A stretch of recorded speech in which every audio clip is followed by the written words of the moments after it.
इसी तरह से आम सा दिन होगा, Wednesday, Thursday, Friday, Saturday, Sunday, और यही टाइम होगा जो हम बोल रहे होते हैं 2:30 बजे, रात के 12 बजे, सुबह के 8 बजे, सब कुछ चल रहा होगा, हम अचानक छोड़ के चले जाएंगे।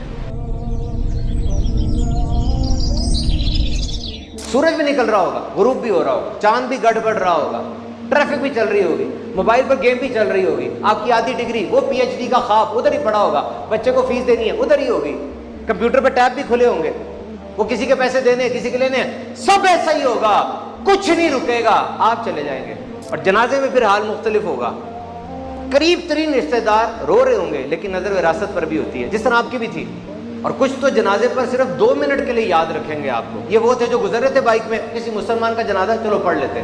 किसी के जाने से रौनकें कम नहीं होती, किसी के जाने से मुस्कुराहटें मध्यम नहीं पड़ती।